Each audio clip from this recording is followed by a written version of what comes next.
ฟีดไปอย่างมันเลยนี่แม่นปีตะโคน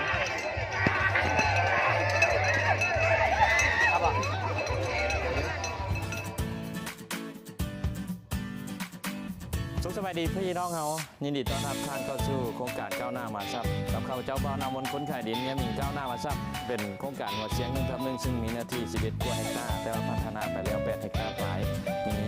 บ้านคนจำนวนหลายใกล้กับเขตนิคมอุตสาหกรรมการค้า2กิโลเมตรพี่น้องถนนหนทางน้ำในไฟฟื้นสะดวกสบายแบ่งขายเริ่มต้น450 บาทหา650 บาทหมายเหตุ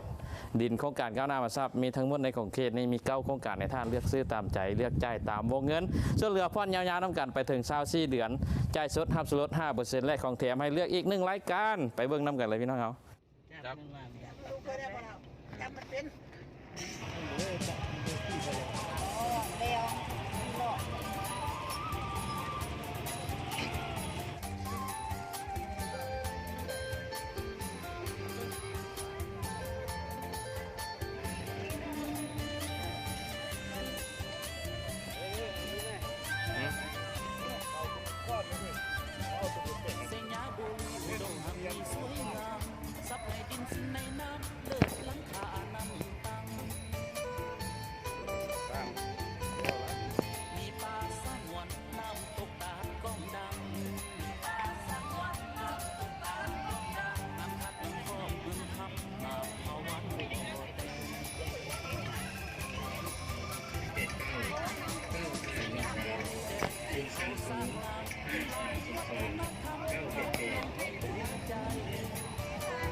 บรรยากาศตอนนี้ก็ถือว่า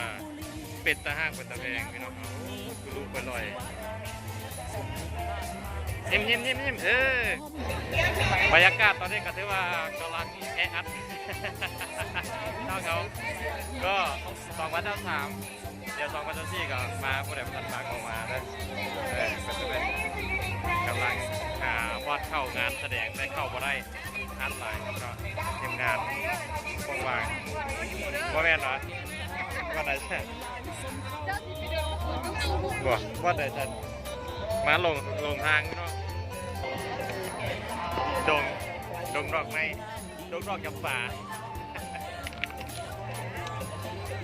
ยันเป็นห่วงยันทีมงานที่ลงอยู่ดงดอกจำปาเนี่ยแหละจากทีมงานที่ลงเดี๋ยวเขาที่ดง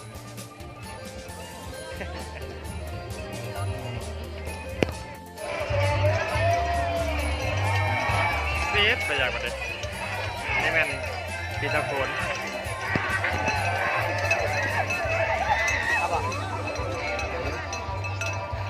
ปีตะโคน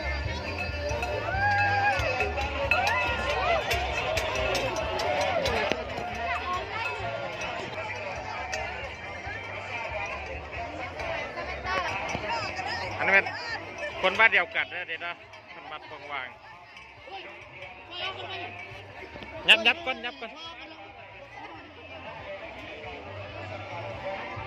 ไปแล้วก็เลยเพิ่นห้อยนะ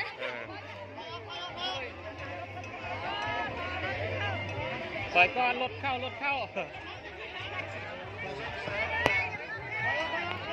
ตอนนี้กำลังจัดกระบวนรถเข้ามาถอยไป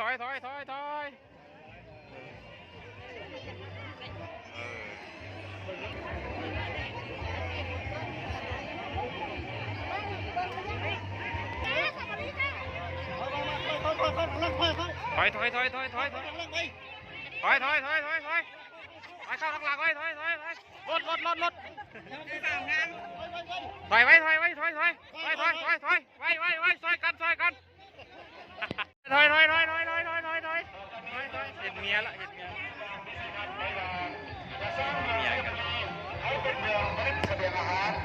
ถอยเส้นขาว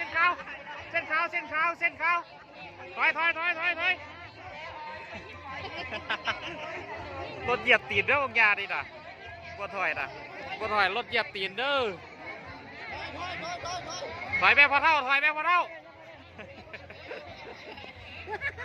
โอ้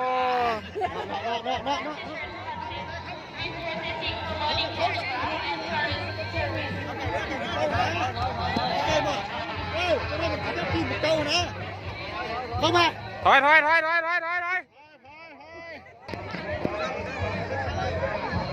วันนี้เป็นขบวนยัง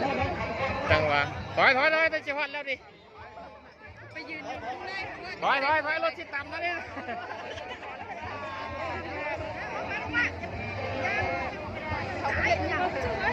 ตานอีกแล้วบ่เห็นอีกแล้วหอบนี่ขบวนไหนนี่เมืองแก่นเท่าอันนี้เป็นขบวนเมืองแก่นเท่าสาวงามอ้าวแม่นบ่แม่นแก่นเท่าสาวงามอยู่บ่นี่ เขียวสุมเล เอย อสีเขียวเหนียวซับทีมนี้สีเขียวเหนียวซับยับไปให้กับเจ้าสร้างถอยอยู่ทางหน้าอีกบัดนี้เขาก็บอกถอยอีกบัดนี้ ไปยืนอยู่ข้างหน้าบริถอยแล้วบัดนี้แล้วก็ออกขบวนของเขาเลย แม่นอยู่บ่แม่นเขาสิห้าอีกบ่ ก็แตกไม่ได้ป่ะ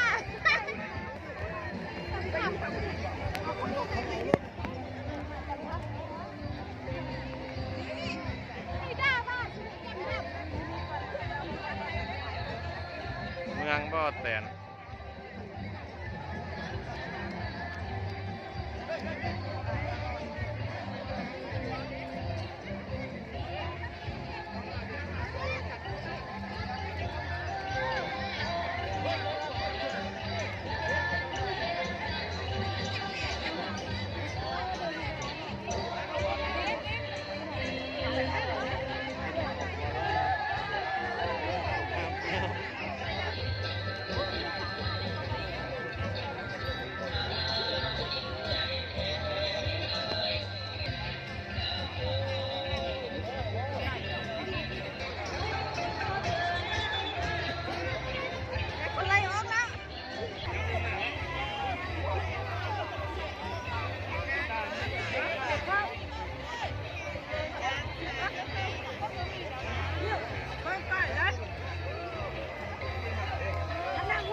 บรรยากาศตอนนี้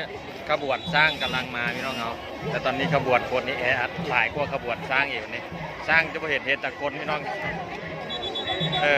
เห็นว่าสร้างวันนี้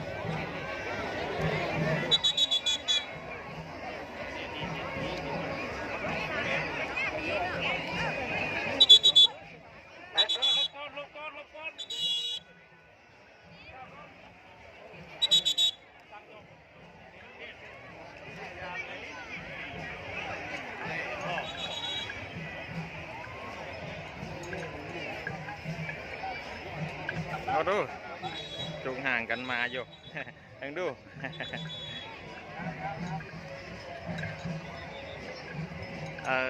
บักคำมั่งอันนี้นะเท่าคำมั่งนี่แม่นบ่นี่เบิ่งตรวจก่อน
เบอร์13